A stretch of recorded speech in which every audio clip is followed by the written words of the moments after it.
Bonjour, j'espère que vous allez bien, j'espère que tout va bien chez vous.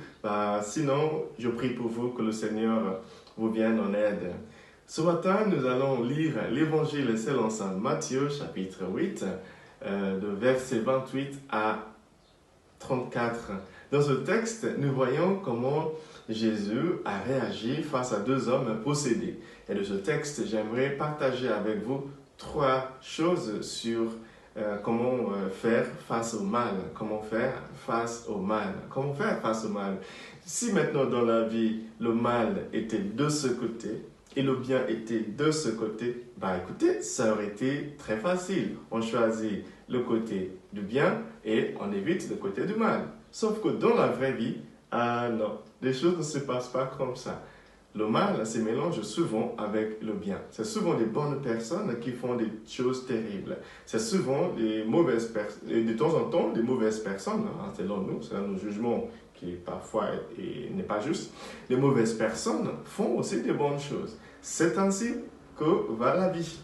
C'est pour cela que c'est important de savoir comment faire face au mal. Quand tu trouves le mal quelque part, dans la famille, dans la ville, dans l'entreprise, comment faire? La première chose que nous pouvons apprendre du texte ce matin, d'ailleurs l'histoire c'est que Jésus vient chez les Gadaréens, dans ce ville à côté de Galilée, dans ce village à côté de Galilée, il y a deux hommes qui étaient possédés. Jésus chasse les démons qui habitent dans ces deux hommes et les démons vont se mettre dans un troupeau de porcs. Et ce troupeau de porcs se précipite dans la mer et ils périssent tous là-bas. Et les gens du village viennent dire à Jésus, non, tu ne peux pas faire ça. Quitte ici. Donc ils chassent Jésus aussi de leur village.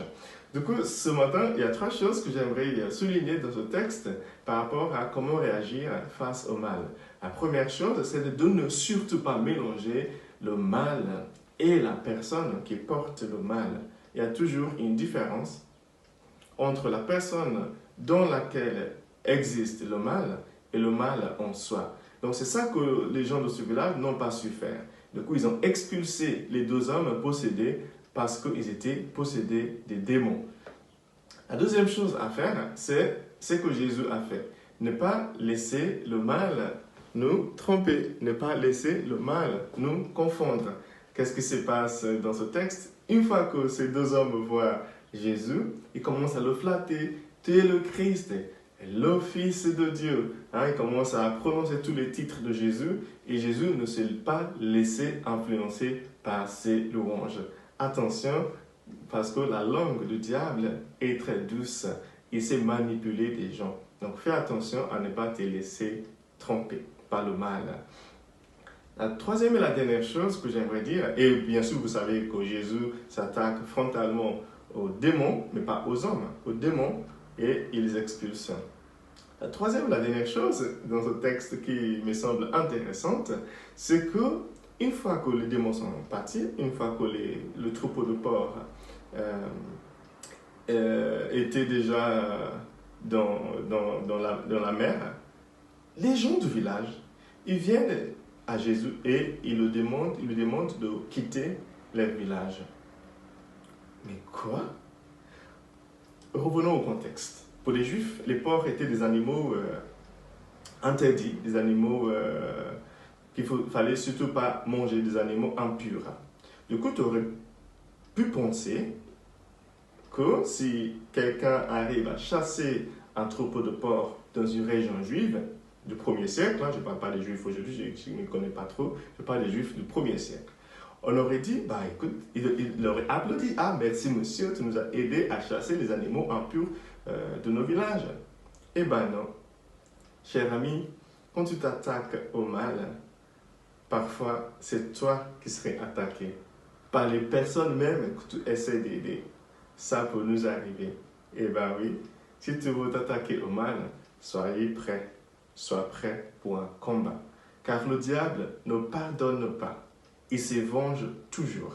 C'est pour cela que dans l'église, par exemple, quand nous faisons l'exorcisme, on nous demande toujours de se réfugier sous la protection divine.